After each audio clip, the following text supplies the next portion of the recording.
Salute a tutti. Abbiamo visto nei video di ricostruzione del delitto di Vicchio come la questione del portafoglio forato da parte a parte da un proiettile di Claudio Stefanacci fosse stata considerata da Filastò una prova del fatto che il mostro si sarebbe presentato ai ragazzi come un agente, come un poliziotto. Avrebbe chiesto loro i documenti, i ragazzi avrebbero aperto il finestrino e poi lui avrebbe sparato colpendo il portafoglio che Claudio Stefanacci gli voleva far vedere, dal quale voleva tirar fuori evidentemente i suoi documenti. Ecco, questo è un indizio, uno dei tanti, che Filastò considerò come prove del fatto che il mostro fosse un poliziotto. Non soltanto che si presentasse come un poliziotto, ma che lo fosse anche davvero. Dico poliziotto, potrebbe essere, che ne so, anche un carabiniere, potrebbe essere un finanziere, insomma c'è un uomo delle forze dell'ordine. Ecco, ora Filastò è morto da poco, è morto a 83 anni a fine dicembre dell'anno scorso, però ha lasciato numerosi discepoli, cioè sono in molti, oggi come oggi, che seguono la sua teoria di un mostro, diciamo così, poliziotto, no? Per semplificare, chiamiamolo mostro poliziotto. Ecco, ora io cercherò in questo video di dimostrare che questa ipotesi non ha basi molto fragili, cioè praticamente non ha basi. Cioè sì, il mostro poteva anche essere un poliziotto, ma poteva essere un vigile del fuoco, se vogliamo rimanere nel campo delle divise, un vigile urbano, poteva essere anche un operaio di qualche acciaieria, oppure un artigiano, poteva essere qualsiasi persona, ma niente porta a pensare che dovesse essere un poliziotto, anzi, diciamo pure che certe sue caratteristiche sono ben lontane da quelle di un personaggio che avrebbe dovuto essere molto più bravo, diciamo così, nei suoi attacchi a usare la pistola e così via. Questo comunque lo vedremo poi andando avanti. Io immagino che ci saranno molte proteste riguardo questo mio video. L'ho visto con i video di Spalletti e anche su quello su Allegranti. Insomma, andare a mettere in dubbio la parola dell'avvocato di Vanni, ricordo che Nino Filastò è stato l'avvocato di Mario Vanni, dà fastidio perché è ritenuto un personaggio che ha capito molto di questa storia e a me dispiace questo, ma io purtroppo non posso guardare diciamo, la caratura del personaggio, io guardo a quello che dice, quello che ha detto, diciamo, visto che adesso non c'è più. E quando ritengo che non vada diciamo, nella direzione giusta per trovare una verità storica che riesca a superare quella ridicola giudiziaria che ci è rimasta, io diciamo che le mie critiche non possono fermarsi. Ma allora andiamo più nello specifico. Filastò ne ha parlato numerose volte di questa sua teoria e ne ha parlato anche ha ventilato diciamo, questa sua teoria anche durante il processo Vanni e poi in varie interviste, ma diciamo, il documento principale dal quale si può desumere il suo pensiero è il libro Storia delle merende infami. Ecco, un libro, lo faccio vedere, che dovrebbe essere un libro che il vero appassionato non può non leggere, e lì ci sono le sue teorie. Leggiamo. Riesce sempre a colpire le sue vittime da distanza ravvicinata. Ma come ci riesce? A mio parere questo è il punto nodale della questione, sciolto il quale non dovrebbero restare molti dubbi su una determinata qualità del mostro, qualità almeno di genere, nel senso di categoria sociale e professionale. L'estrema facilità con la quale riesce ad avvicinarsi alle coppie fa pensare a due dinamiche alternative. La prima è che egli riesca ad avvicinarsi perché non desta sospetti. Qualche cosa di evidente lo connota, segnala la sua natura apparentemente inoffensiva. La seconda è che riesca a rendersi invisibile, da notare che agisce quasi sempre nelle notti di novilunio, cioè al buio totale. Le due ipotesi non si escludono a vicenda, forse in qualche occasione si è avvicinato rassicurando le vittime, altre volte senza farsi scorgere, nel caso in cui ha dovuto lasciare la macchina a una certa distanza. Ecco, come si vede, Filastò dà queste due possibilità, cioè non disconosce la possibilità che quasi tutti pensano di un assassino che si avvicina di soppiatto e coglie di sorpresa le proprie vittime, che magari si accorgono di lui all'ultimo momento, ma non fanno in tempo a difendersi, no? a sottrarsi all'attacco. Visto anche che erano rinchiusi dentro questa macchina, insomma era un po' difficile. Ci poteva essere il caso in cui il mostro attaccava di sorpresa, ma c'era anche la possibilità che il mostro attaccasse presentandosi in un modo rassicurante alle sue vittime. E vediamo come lui descrive questa possibilità. Cosa potrebbe farlo apparire inoffensivo agli occhi delle vittime? Esattamente il contrario di ciò che lo potrebbe caratterizzare come potenziale fonte di minaccia. Solo un ruolo visibile, in quanto esibito, e una ben determinata qualifica può essere rassicurante in senso opposto. L'aspetto di agente dell'ordine. Niente di più consueto che imbattersi in un poliziotto in servizio che fa la sua ronda notturna in funzione antimostro o in quella più generica di controllo di polizia, niente di più tranquillizzante. Lo si individua e lo si riconosce già prima di vederne la figura, di notare i suoi gesti e i suoi abiti. In che modo? Dalla macchina da cui discende, accostata a poca distanza da quella dei fidanzati, con l'inconfondibile segnale di riconoscimento. La bolla blu lampeggiante sul tettuccio. Da quella macchina l'uomo avanza con passo sicuro e i ragazzi che hanno appena iniziato i preliminari cercano di ricomporsi, pronti a mostrare i loro documenti all'agente in borghese. Attenzione, qui Filastò parla di un agente in borghese. Quando apparirà la pistola calibro 22 sarà troppo tardi per rendersi conto dell'errore. Il falso, ovvero agente, ha già indotto il giovane ad aprire il vetro del finestrino per mostrare i suoi documenti. Per questo è in condizione di sparare a distanza ravvicinatissima, quasi a bruciapelo, senza incontrare mai, in nessun caso, eccetto la coppia di francesi, che non era in auto bensì in una tenda, alcuna reazione. Uno scenario di questo tipo non è frutto di immaginazione, bensì suggerito da indizi che conducono tutti, gravi, precisi e concordanti, verso quest'inquietante e scomoda direzione. Ecco, allora si può vedere qui come Filastò non veda un agente in divisa accostarsi ai giovani, ma diciamo che la qualifica di agente, secondo lui, era data dalla luce lampeggiante blu sulla sua auto.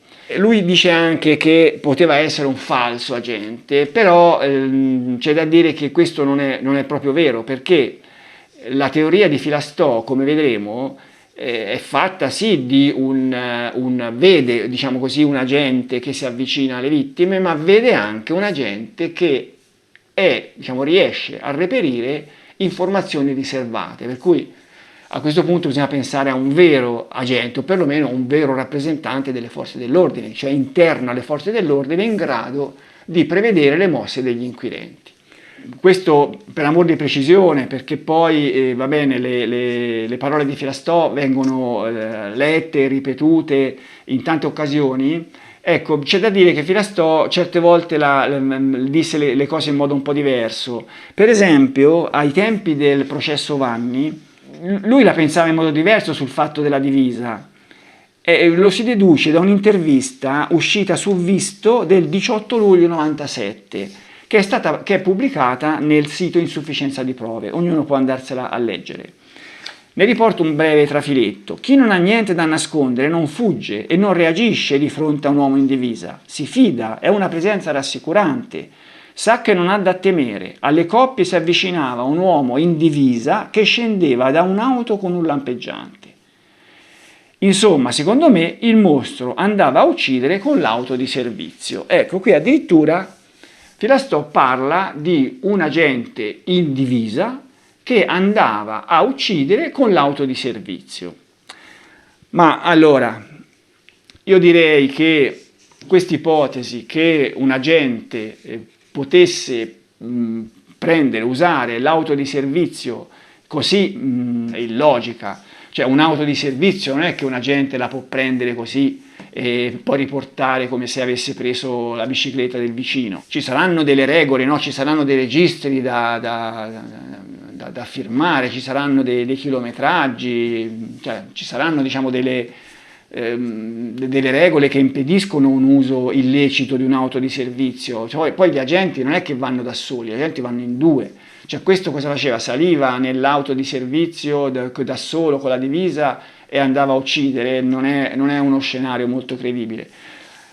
Diciamo pure che l'ipotesi molto più plausibile è che il mostro, se era un agente o comunque se voleva presentarsi come agente, però ho detto che secondo Filastò lo era davvero perché aveva accesso a informazioni riservate, comunque se voleva presentarsi come agente gli bastava avere una bolla di quelle della polizia, una bolla blu, e la poteva mettere tranquillamente avvicinandosi all'auto delle sue vittime, la poteva mettere sul tetto, accenderla, quelli vedevano questa luce lampeggiante, era sufficiente per immaginare che ci fosse la visita di un agente.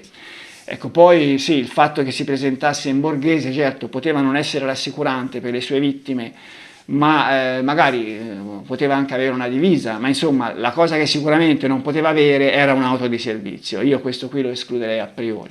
In ogni caso, il modo in cui fosse riuscito a rassicurare le sue vittime poteva essere uno o l'altro. L'importante è che una volta arrivato lì, secondo Filastò, le sue vittime tiravano giù il finestrino pronte a presentare i documenti che gli sarebbero stati chiesti. Però Filastò dice appunto che una volta che il finestrino era stato tirato giù, allora il mostro sparava e uccideva le sue vittime. Però sappiamo che i finestrini furono sempre trovati in frantumi, cioè il vetro dei finestrini era sempre in frantumi. E allora come la mettiamo? Ecco, Filastò dà questa spiegazione. Leggiamo sempre la storia delle merende infami. Un altro elemento anomalo che ricorre in quasi tutti i delitti trova la sua spiegazione solo se si pensa alla volontà dell'assassino di depistare e confondere le indagini per coprire l'identità che lo accomuna agli inquirenti. I finestrini delle macchine dal lato da cui egli spara sono sempre completamente frantumati. Se l'omicida avesse sparato a finestrino chiuso, come nella tesi ufficiale della polizia, i vetri dovrebbero trovarsi rotti solo parzialmente. Qui dice Filastò che i vetri, se fossero stati infranti da dei proiettili, sarebbero dovuti essere rotti solo parzialmente. Poi vediamo più avanti. I proiettili calibro 22, i più piccoli in commercio, è molto difficile che attraversando un vetro riescano a distruggerlo, senza lasciare nemmeno un frammento in piedi. Del resto è così che è avvenuto col colpo sparato sul parabrezza della vettura di Mainardi, nell'omicidio di Baccaiano. Il vetro del parabrezza non si è frantumato, ma è rimasto visibile solo un foro, con le classiche incrinature a raggiera. Perché allora tutti quei finestrini disintegrati? Allora, Filastò ha ragione. Se si va a vedere questa foto, si vede come il parabrezza dell'auto di Mainardi avesse appunto un foro, ma non fosse andato completamente in frantumi. Se poi si vanno a vedere ingrandimenti, si vede che da quel foro si dipartono dei piccoli raggi, piccole incrinature, ma il vetro era rimasto integro. Però qui Filastò fa un grosso errore, perché accomuna il comportamento dei parabrezza a quello dei finestrini laterali, e sono due comportamenti completamente diversi. Allora, il parabrezza è di vetro laminato, cioè sono due vetri che vengono accostati l'uno all'altro con in mezzo una pellicola di plastica, di PVC mi sembra, trasparente. E sono incollati. Questo rende la struttura particolarmente robusta, perché il parabrezza deve contribuire alla robustezza dell'auto, ma soprattutto rende il parabrezza molto resistente agli urti, e quando c'è un urto che lo rompe, che c'è un buco, La pellicola di plastica fa sì che il vetro non si frammenti. Ci sono delle piccole inclinature a raggiera che si dipartono dal buco, ma il vetro rimane in sede e non si frammenta.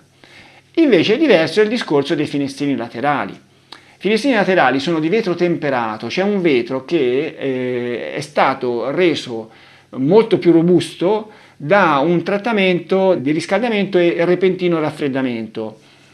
Il vetro in questo modo diventa molto più robusto e poi soprattutto assume la caratteristica di un modo di rompersi che evita il formarsi di schegge pericolose. Praticamente ogni volta che si rompe si frammenta in numerosissimi pezzettini che non sono taglienti.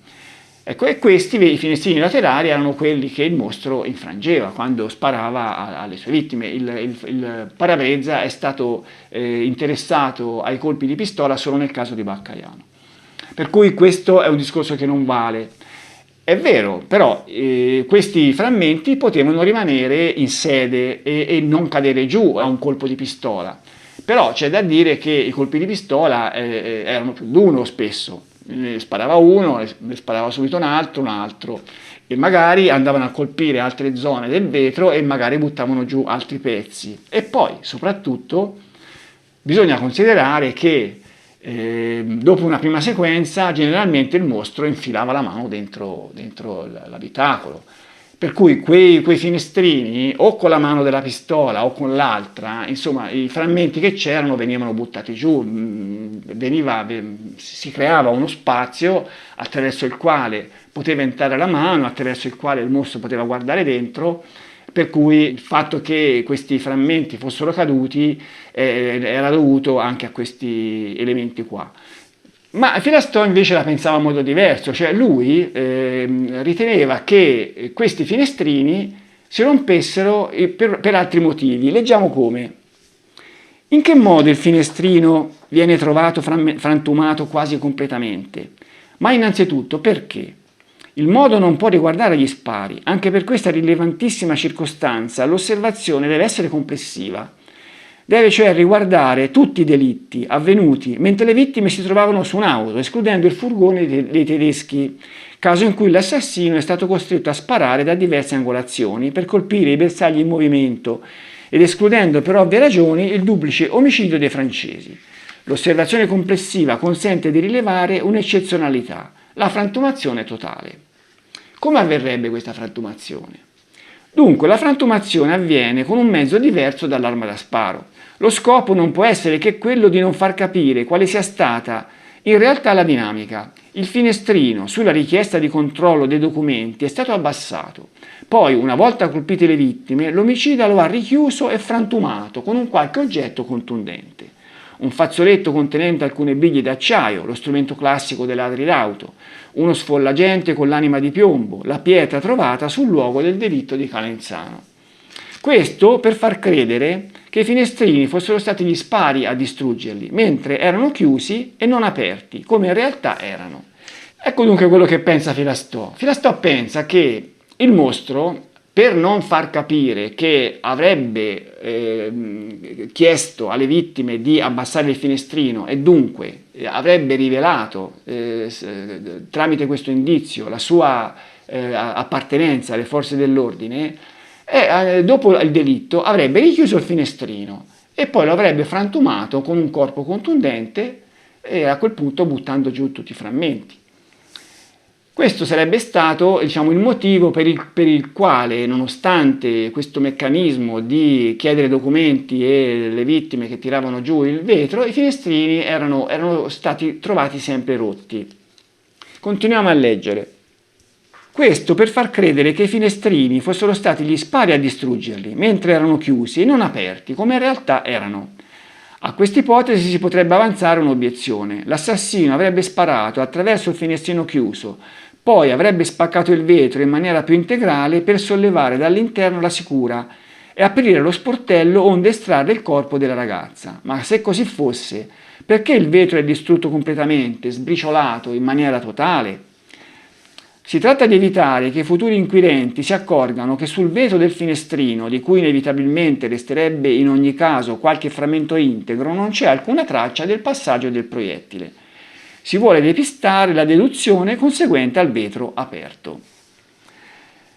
Ma allora, qui sembra un po' una cosa molto molto forzata, no? Questa storia che il mostro avrebbe ritirato su il vetro del finestrino e l'avrebbe rotto per non far pensare che le vittime gli avessero aperto il finestrino. Ma certo, se poi il mostro andava a uccidere con questo lampeggiante sull'auto, insomma, cioè qualche rischio di che qualcuno avesse capito che c'era di mezzo un poliziotto, io penso che l'avrebbe corso, qualche rischio bello bello serio. A dire il vero, nessuno dei testimoni ha mai parlato di luci lampeggianti viste nei pressi dei luoghi dei delitti. La cosa, poi vedremo che ci sono casi, almeno un caso di testimoni o un paio che passarono e che se ci fosse stata una luce lampeggiante avrebbero dovuto vederla. Comunque, diamo un'occhiata delitto per vedere un po' questa storia dei finestrini e per vedere anche quali sono gli elementi che caso per caso Filastò prende a dimostrazione dell'attacco da parte di un rappresentante delle forze dell'ordine. Il diritto di signa lasciamolo da parte, su quello avremo modo poi in futuro magari di discutere, perché Filastò aveva le sue idee, un delitto che non era stato compiuto da Sardi, ma era stato compiuto da un mostro così, il primo delitto del mostro, ma poi c'era di mezzo Natalino, insomma lì è una questione che lasciamola perdere, questa questione per quanto riguarda il poliziotto. Partiamo dal delitto del 74. Allora, nel delitto del 74 i vetri del finestrino di guida non erano completamente a terra. Sulla parte sinistra, come si vede da questa foto, ce ne sono ancora molti.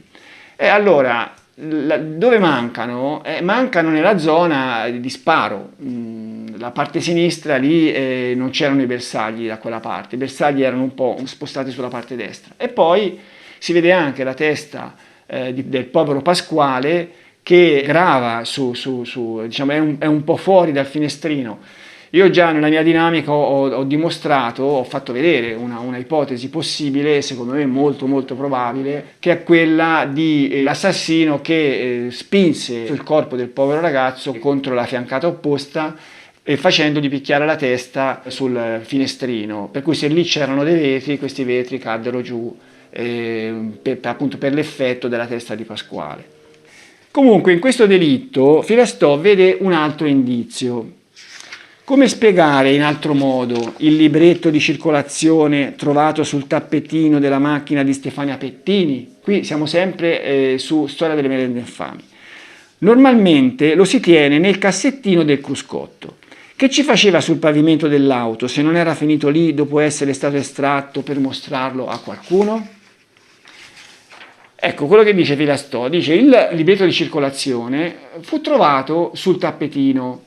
Perché era lì? Secondo Filastò era lì perché uno dei due lo voleva far vedere a questo mostro poliziotto che si era avvicinato.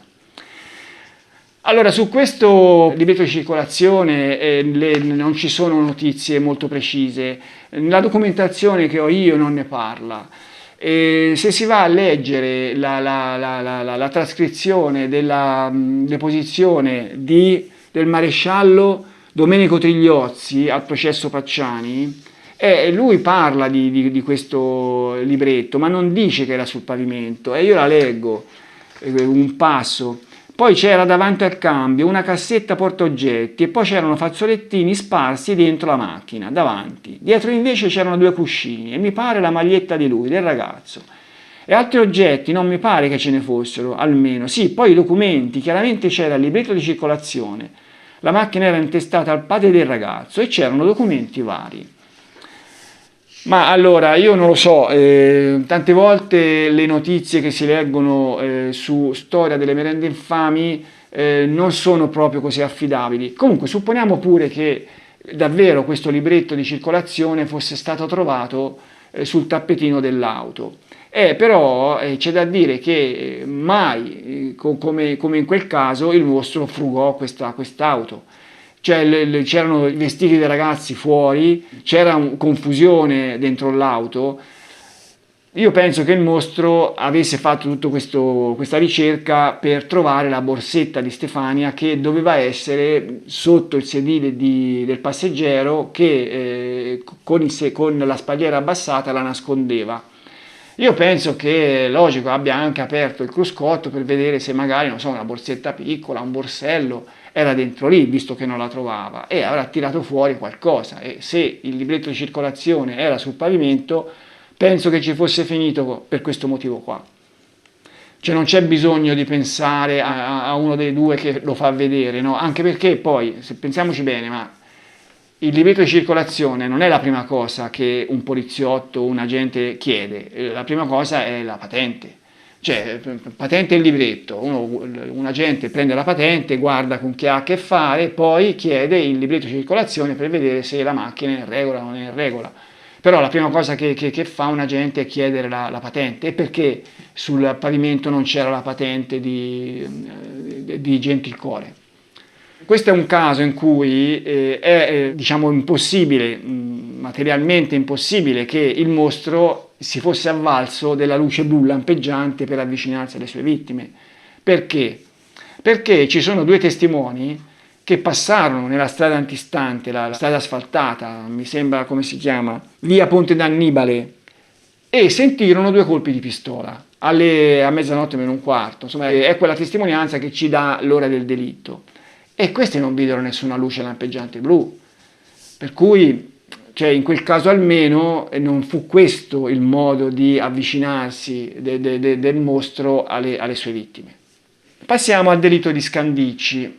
Come si vede, il finestrino di guida della Ritmo di Giovanni Foggi era completamente frantumato, c'erano pochissimi pezzi di vetro ancora in sede.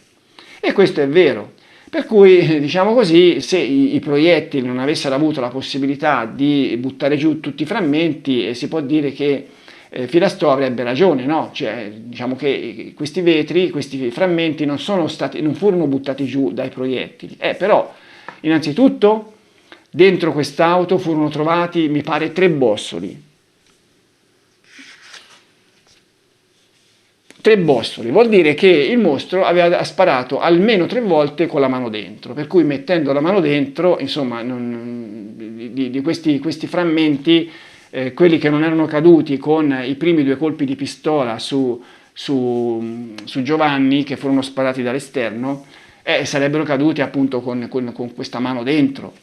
E poi pensiamo anche a un'altra cosa di questi frammenti, che io ne ho già parlato nel video della ricostruzione di questo delitto, che prima della scientifica arrivarono dei poliziotti di altro tipo, insomma, poliziotti non specializzati, che andarono a cercare i documenti dei ragazzi e nel fare questa operazione fecero dei pasticci. A terra c'era la borsetta di Carmela che era rovesciata a terra con tutto il contenuto intorno, e molto probabilmente io penso che siano stati loro a lasciarla lì a terra. Il mostro avrebbe dimostrato che delle borsette non gli interessava nulla. C'era stato il discorso nel 74, ma quello è un caso a parte. Ma poi di lì in avanti, dagli anni 80, le borsette il mostro le ignorò. A parte questo caso, e comunque ne ho già parlato nel video del delitto. Ma i poliziotti cercarono anche il portafoglio di Giovanni, oltre che la borsetta di Carmela. Non è ben chiaro, si dice che, io non ho trovato la fonte, ma si dice che il portafoglio venne trovato sul cruscotto, comunque fuori dai pantaloni. Ma in ogni caso, per identificare il ragazzo, devono averglielo preso dai pantaloni, no? Pantaloni che poi erano anche calzati in un modo che non poteva essere stato il ragazzo a averli messi in quel modo. C'era stato sicuramente di mezzo la mano dei poliziotti, e per far questo avranno aperto lo sportello del lato di guida e l'avranno richiuso, con quale effetto sui sui frammenti di vetro è facile immaginare. Ma poi qui c'è anche un altro elemento che poi ci sarà anche in seguito, che ci dice che il finestrino, quando il mostro sparò il primo colpo, era integro. È il fatto che i due proiettili sparati in rapida successione alla nuca di Giovanni ebbero degli effetti molto diversi. Leggiamo dalla perizia De Fazio. Il Foggi è stato raggiunto da due proiettili in zona occipitale sinistra, probabilmente perché era girato verso la sua compagna, che occupava il sedile destro, uno dei quali penetrato in cavità cranica e l'altro ritenuto nei tessuti molli del collo, perché probabilmente era il proiettile che aveva infranto il cristallo dell'auto, perdendo gran parte della sua capacità di penetrazione. È chiaro, no, che se questi due proiettili che avevano raggiunto la stessa zona, se fossero stati sparati entrambi a finestrino infranto o a finestrino abbassato, avrebbero avuto lo stesso effetto. Invece no, uno era penetrato dentro la scatola cranica, uno non ce l'aveva fatta. Quello che non ce l'aveva fatta era quello che aveva incontrato il vetro e che era stato frenato dall'impatto con il vetro, mi sembra evidente. A questo punto andiamo a Calenzano. E a Calenzano sembrerebbe da questa foto che i vetri fossero caduti tutti. Come si vede, caddero internamente, sono quasi tutti lì, ce ne sono moltissimi sulla seduta del sedile del passeggero. Però, se si va a vedere quest'altra foto, si vede che gran parte di quei frammenti erano invece in sede. E invece nella foto che abbiamo visto prima no. Cosa si può pensare? Che quei frammenti caddero dentro l'auto perché lo sportello era stato aperto e richiuso malamente da chi era intervenuto sulla scena del crimine e non per l'effetto del mostro che aveva, secondo Filastò, avrebbe usato la famosa piramide, che poi avrebbe avuto tutto un significato esoterico, eccetera, eccetera. E poi anche qui si vede che i vetri sono in sede sulla parte verso il muso, cioè la parte diciamo fuori da dove erano i bersagli, mentre la parte da dove c'erano i bersagli è completamente sgombra. Lì bisogna anche pensare che il mostro mise una mano dentro per sparare alla ragazza, per darle il colpo di grazia praticamente, e mise una mano dentro, per cui insomma dove mise la mano i vetri caddero. Poi anche qui c'è il proiettile che non penetrò, che io credo che fosse quello che colpì al naso il ragazzo, che non penetrò, e che appunto il fatto che non penetrò è perché aveva incontrato il vetro e era stato frenato. È così descritto da De Fazio: un colpo ha attinto l'ala sinistra del naso ed è stato ritenuto al di sotto della branca ascendente dell'emimandibola sinistra, con tramite obliquo verso il basso e verso sinistra, insomma non era penetrato.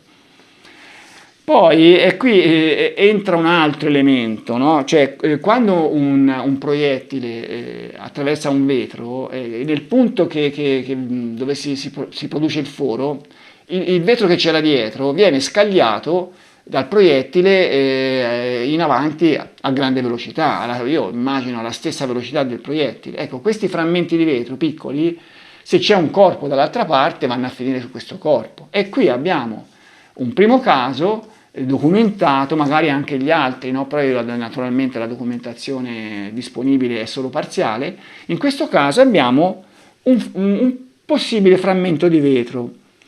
Lo si legge nella perizia De Fazio, ma lo disse anche la professoressa Maria Grazia Cucurnia, che aveva fatto l'autopsia al processo Pacciani. Sentiamo questa professoressa.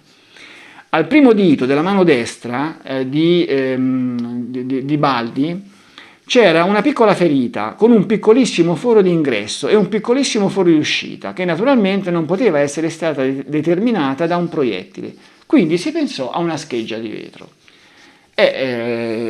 Quella scheggia di vetro non avrebbe potuto produrre quella ferita se il vetro fosse stato abbassato. Ancora un altro elemento in questo delitto che va contro l'ipotesi di Filastò è il fatto che il mostro attaccò dalla parte del passeggero, Ecco, se noi guardiamo questa foto, vediamo come dalla parte del passeggero non ci fosse spazio.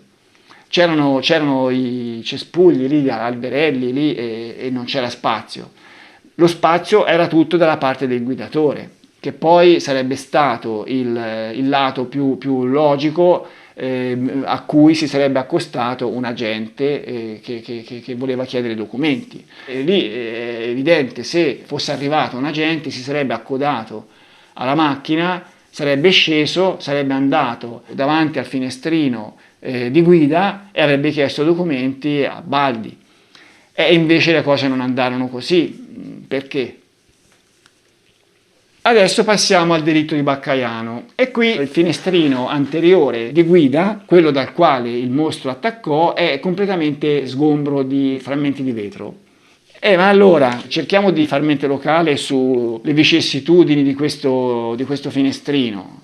Cioè la macchina aveva fatto il viaggio attraversando la carreggiata e era finita con la coda dentro la fossa e aveva picchiato naturalmente sull'argine. Ecco, io immagino che questa botta deve aver fatto cadere un bel po' di questi frammenti, ma poi vabbè, c'era stato anche un colpo con la mano dentro perché c'era un bossolo dentro, ma soprattutto io immagino che la maggior parte dei frammenti, che già non erano caduti, caddero quando i soccorritori portarono via il povero Mainardi che era ancora vivo. Lì ci fu l'intervento del piede di porco per aprire la portiera del passeggero, ma poi fu aperta anche la portiera del guidatore dall'interno, e poi il Mainardi fu portato fuori attraverso quella portiera lì, per cui apri e chiudi. Io penso che se i frammenti erano rimasti in sede caddero tutti. Ma poi vediamo invece il discorso dei frammenti di vetro sui corpi. Ecco, in questo caso è il caso forse più eclatante, nel quale furono visti molti frammenti sulle vittime. Leggiamo per quanto riguarda Paolo Mainardi. Nella perizia De Fazio si parla di minute e numerose escoriazioni in zona temporo-auricolare sinistra, evidentemente prodotte da frammenti di vetro, proiettatesi quindi all'interno dell'auto, verosimilmente in un momento in cui il Mainardi si trovava al posto di guida, ovvero sul sedile posteriore con la testa protesa in avanti, forse nell'atto di protendere il braccio verso la parte anteriore dell'auto. Ora qui De Fazio fa la doppia ipotesi, poteva essere davanti, poteva essere di dietro, però è inequivocabile il fatto che dei frammenti di vetro lo investirono, per cui il mostro aveva sparato col finestrino alzato. Ma anche per Antonella Migliorini si parla di frammenti di vetro, il che diciamo che la dice lunga sul fatto che le loro teste fossero una accanto all'altra. Sul cadavere sono state anche riscontrate piccole scoriazioni multiple e piccole ferite da taglio, sparse, riferibili all'azione dei frammenti del cristallo frantumato. Poi qui è un altro caso in cui si può escludere assolutamente che il mostro poliziotto si fosse accostato alle sue vittime con la sua auto, o che fosse l'auto di servizio, o che fosse un'auto privata con la luce lampeggiante sopra il tetto. Non poteva essersi accostato con un'auto, perché è per la solita storia che sappiamo bene, quelle testimonianze che sbugiardano completamente la testimonianza di Giancarlo Lotti. Cioè lì passarono davanti all'auto diverse altre auto che si incrociarono anche e che danno delle finestre ridottissime, pochi minuti in cui i fatti avrebbero dovuto svolgersi, e in quei minuti nessuna auto era parcheggiata vicino all'auto delle vittime. I testimoni non le videro, la strada lì asfaltata era molto stretta, ci fossero state delle auto le avrebbero viste. Non c'erano le auto di Pacciani e di Lotti, ma non c'era nemmeno l'auto del mostro poliziotto. Va bene, adesso arriviamo a Giogoli, ma di Giogoli è inutile parlare, perché a Giogoli i ragazzi furono colti completamente di sorpresa. Non ci fu nessun approccio di un mostro poliziotto che andò lì a chiedere loro i documenti o a chiedere loro cosa facevano. La scena del crimine ha degli elementi inequivocabili che ci dicono che i ragazzi furono colti di sorpresa. Il ragazzo Moro, Meyer, rimase secco praticamente, stava sonnecchiando, stava riposando e come era rimase. Insomma, poi il suo corpo venne spostato, ma diciamo che tutto ci fa pensare che il primo colpo fosse stato sparato proprio di sorpresa. Tra l'altro lì vabbè, non c'era nessun finestrino da abbassare, insomma. Andiamo invece a Vicchio. Ecco, a Vicchio vediamo da questa foto come effettivamente il finestrino fosse completamente privo di frammenti di vetro. Ma allora, qui i colpi che il mostro sparò all'interno mettendo la mano dentro furono ben 4. E poi le impronte, questo l'abbiamo visto nella ricostruzione della dinamica, le impronte che vennero trovate sulla parte superiore dello sportello ci dicono che il mostro si ancorò a quella parte mettendo una mano dentro, insomma, per cui i frammenti di vetro che fece cadere con questo tipo di azione furono molti, ma poi da quello sportello estrasse la ragazza e poi entrò anche dentro per pugnalare il povero Claudio. Insomma, quello sportello apri e chiudi, non si può pensare che questi frammenti di vetro fossero rimasti lì. Caddero sicuramente, come erano caduti, abbiamo visto a Calenzano, in quel caso a farli cadere erano stati gli agenti intervenuti, maldestri, che avevano aperto e richiuso il finestrino, però quello era l'effetto, avevano aperto e richiuso lo sportello.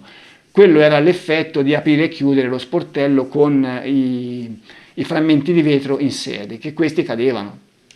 Anche qui c'è un colpo che sicuramente prima di arrivare a colpire le sue vittime attraversò il vetro infrangendolo, è il colpo all'emitorace sinistro di Claudio. E così si legge nella perizia De Fazio: un colpo all'emitorace sinistro poco penetrante e ritenuto nella cute sottostante, probabilmente perché dotato di scarsa energia, avendo prima frantumato il vetro. Allora, del portafoglio abbiamo già discusso nei video di ricostruzione del delitto. Sempre per amor di precisione è bene fare una precisazione. L'ipotesi, che appunto avevo anche letto, di Filastò, che questo portafoglio fosse stato preso dalla tasca dei pantaloni da Claudio e fosse stato mostrato a questo poliziotto che era lì davanti, che poi avrebbe sparato e l'avrebbe colpito, e in altre occasioni Filastò l'aveva pensata in modo un po' diverso. E infatti sulla stessa intervista che ho già citato di Visto del 18 luglio 1997, pubblicata da Insufficienza di Prove, si legge così: i pantaloni di Claudio Stefanacci vengono ritrovati ripiegati sotto il sedile anteriore. Questo non è vero, non erano sotto il sedile anteriore, ma erano sotto il sedile posteriore chiuso al libro posato sulla piattaforma. Comunque, la tasca posteriore è bucata da un colpo di pistola che ha trapassato in senso perpendicolare il portafogli, ma sul gluteo del ragazzo non c'è traccia di ferita. A dire il vero ci sarebbe un ematoma, ma che però io non credo che c'entri niente con questo sparo. I pantaloni quindi sono stati colpiti quando non erano indossati dallo Stefanacci e neppure quando erano sotto il sedile, altrimenti si sarebbe trovato il foro sul pavimento dell'auto. Qual è la mia ipotesi? Semplice: i pantaloni sono stati colpiti quando il ragazzo li teneva in mano, mostrando all'assassino la tasca posteriore che teneva il portafogli. Una rapina forse? No, perché i soldi erano al loro posto e allora resta l'ipotesi dell'esibizione dei documenti. All'uomo che si era avvicinato, probabilmente già con la pistola in pugno, Claudio mostra i pantaloni dove è custodito il portafogli con i documenti. E questa è una cosa un po' strana, perché arriva il poliziotto che chiede i documenti e il ragazzo, invece di prenderli dalla tasca dei pantaloni, tira su i pantaloni, dice: sono dentro qui, li devo prendere. Io penso che non può essere andata così, tanto più che poi quei pantaloni furono trovati, lo dice lo stesso Filastò, ripiegati. E allora il mostro sparò, colpì il portafoglio e bucando anche i pantaloni, e poi i pantaloni furono piegati e messi sotto. Da chi? Dal mostro stesso? Ma non lo so. Tanto più che se si pensa a dove venne trovato il proiettile venne trovato tra il portafoglio e la stoffa sottostante. Ora questo è abbastanza capibile se quei pantaloni fossero stati appoggiati sulla lamiera della piattaforma. Il proiettile ha attraversato il portafoglio, trovò la lamiera e rimase lì. Ma se erano in mano, io penso che avrebbe attraversato anche la stoffa e sarebbe finito chissà dove. Allora, a Scopeti, vediamo Scopeti. A Scopeti non si può pensare a un mostro che si fosse presentato alle sue vittime in veste di poliziotto, no? Perché il mostro sparò a zanzariera chiusa con le vittime che erano dentro inconsapevoli, senza presentarsi né con un lampeggiante che la macchina su, sì, forse poteva aver anche portato la macchina su, ma insomma non è credibile questa presentazione del mostro in veste di poliziotto nel caso di Scopeti. A questo punto abbiamo esaurito un po' tutti i delitti per andare a vedere gli elementi che secondo Filastov potevano far pensare all'intervento di un mostro nelle vesti di un poliziotto. Ma appunto, come dicevo, Filastò pensava che il mostro fosse davvero un poliziotto, un rappresentante delle forze dell'ordine. Come ho detto, per la possibilità che avrebbe avuto di accedere a informazioni riservate, ma di questo parleremo nel prossimo video, ma anche perché secondo Filastò dimostrò di avere un addestramento militare. Leggiamo da Storia delle merende infami. È probabile abbia una notevole conoscenza delle tecniche di attacco e di difesa, arti marziali, lotta e consimili. Ma qui non si capisce come si fa a dire che era esperto di arti marziali, lotte e consimili, perché con le sue vittime non lottò mai, se non in un unico caso, il caso del ragazzo francese a Scopeti. È vero, lì il mostro fu costretto a una colluttazione con lui, ma come avvenne questa colluttazione? La colluttazione avvenne con il mostro che aveva in mano un coltello e con il ragazzo che era ferito, aveva un gomito spappolato, e in una situazione insomma in cui io penso che non serviva essere esperti di karate per avere ragione di una persona in quelle condizioni. Il mostro semplicemente cosa fece? Lo abbrancò da dietro mentre questo cercava di scappare. Prima cercò di accoltellarlo, questo lo vedremo bene nella mia ricostruzione, ma faccio un anticipo, e comunque poi sul mio blog è visibile per i curiosi. Il mostro tentò di accoltellarlo prima, non ci riuscì mentre questo scappava, poi riuscì a abbrancarlo, lo abbrancò con la mano sinistra al collo e con la destra lo accoltellò. E poi lo spinse giù a terra, poi vabbè, quello che successe dopo sempre con il coltello in mano, però non c'era bisogno di un esperto di arti marziali per fare una cosa del genere, ci voleva solo una persona robusta e magari anche più alta del ragazzo, che era 1,70 m. Certo, una persona alta 1,60 m forse avrebbe avuto qualche difficoltà a prenderlo per il collo da dietro e spingerlo a terra, no? Una persona alta 1,80 m ce l'avrebbe potuta fare egregiamente anche senza essere un grande esperto di arti marziali. Però proseguiamo con il discorso di Filastò. Spara con precisione e sicurezza, come chi ha familiarità col poligono di tiro. Possiede anche grande dimestichezza con il combattimento all'arma bianca, maneggia lo strumento da punte da taglio con maestria, colpisce e affonda nei punti giusti. Chiunque abbia provato ad affondare un coltello in un corpo simulacro che riproduca la resistenza di quello umano sa che non è né facile né naturale. Ci vuole forza e precisione, e queste si acquistano con l'esercizio. Compie le scissioni con rapidità e sicurezza. Tutti questi elementi, insieme alla sua capacità di mimetizzarsi e dileguarsi, fanno pensare a una preparazione di tipo militare. Non certo quella che può avere un militare di leva, ma quella di un professionista, addirittura un professionista.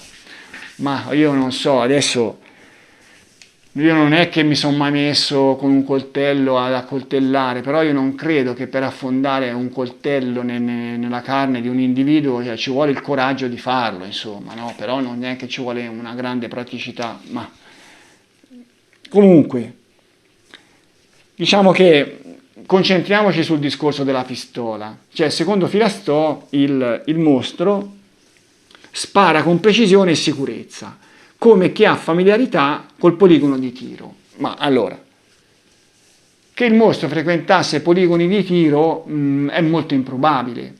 Io lo deduco dal fatto che continuò a usare fino all'85 delle cartucce che risalivano di produzione degli anni 70.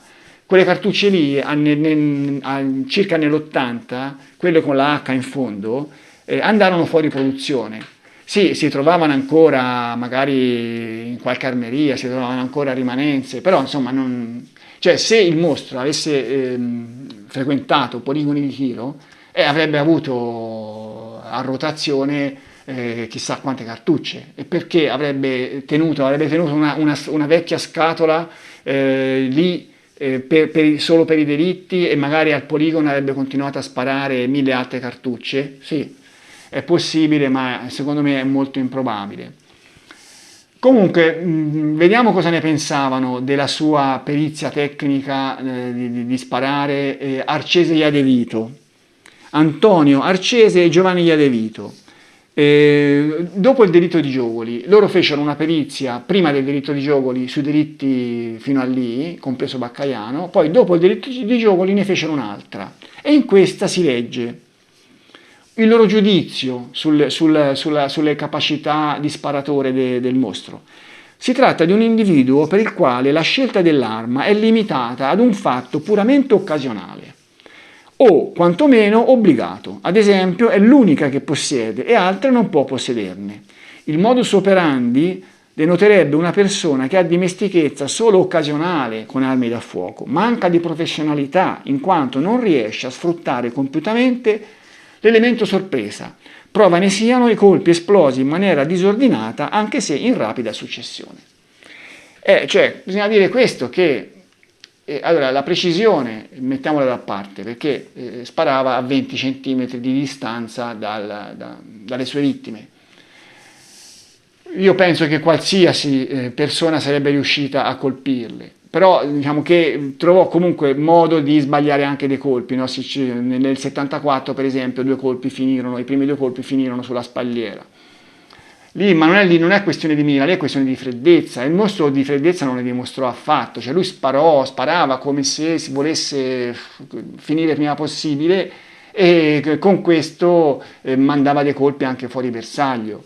Era cioè non era uno sparatore freddo, e uno sparatore diciamo di tipo professionale.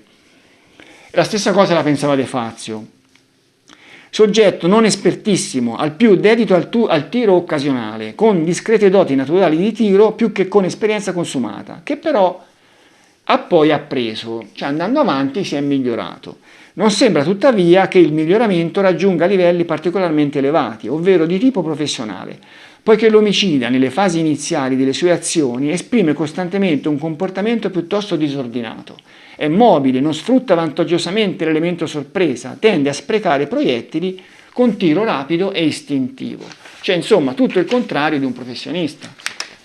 Cioè, sembra di capire che secondo questi esperti il mostro fosse un dilettante, insomma, uno che aveva imparato a sparare, magari si era poi via via migliorato, ma insomma, senza raggiungere grandi livelli.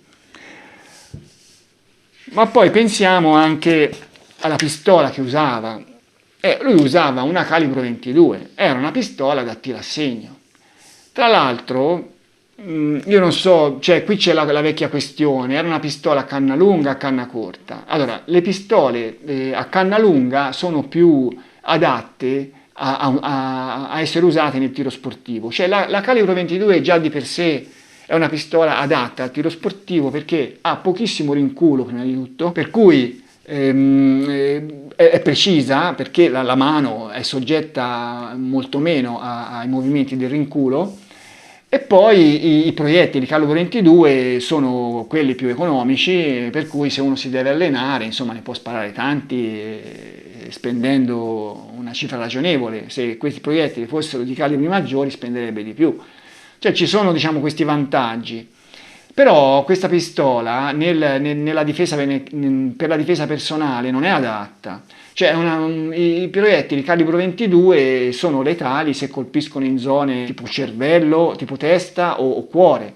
Ma se colpiscono in altre zone, come per esempio, che ne so, la spalla, una cosa del genere, non hanno un grande potere d'arresto. Cioè, diciamo che la vittima addirittura si legge che potrebbe nemmeno accorgersene se magari sta scappando, no? Se è in preda all'orgasmo, all'adrenalina, così. Può addirittura neanche accorgersene. Insomma, a Baccaiano è successa una cosa del genere, cioè il povero ragazzo fu colpito più volte ma riuscì comunque a guidare la macchina. Ecco, in mano a un killer freddo e preciso, una calibro 22 è letale come alle altre armi, insomma sparando con un colpo alla testa uccide, un colpo al cuore uccide come uccidono le altre. E infatti si dice che fosse stata l'arma preferita dagli agenti segreti israeliani, Mossad. Però in mano a uno sparatore non freddo come era il mostro non era certo la pistola ideale. Tra l'altro ci sono elementi contrastanti, ipotesi contrastanti sul fatto che questa pistola, che presumibilmente era una Beretta della serie 70, fosse stata a canna corta o a canna lunga. Le pistole a canna lunga sono più adatte al tiro sportivo perché sono più precise. Da profano immagino che il proiettile acquisti una direzionalità migliore se la canna è più lunga. Ma c'è anche un fatto, recentemente in un'intervista un perito balistico di grande esperienza, Gianfranco Guccia, ha espresso la convinzione che la pistola del mostro fosse a canna lunga, perché il tipo di penetrazione di questi proiettili gli fa pensare che la canna fosse stata lunga, perché in una canna lunga il proiettile ha modo di acquistare maggiore velocità, che è circa un 25% superiore rispetto a una canna corta nel modello appunto della Beretta del mostro. E allora una pistola a canna lunga non era certo la pistola ideale per portarsela dietro per andare a uccidere come faceva il mostro, perché è scomoda. Cioè, diciamo che una pistola a canna lunga aveva solo svantaggi rispetto a una pistola a canna corta per l'uso che ne faceva il mostro. Aveva vantaggi soltanto nel caso dell'uso in un poligono di tiro. Allora io direi che per il momento ci possiamo fermare, ci sarà una seconda parte dedicata al mostro poliziotto dove andremo a esaminare quegli elementi che secondo Filastò fanno pensare a un mostro che fosse interno alle forze dell'ordine per le informazioni che riusciva a reperire. Questo lo vedremo al prossimo video. Vi saluto.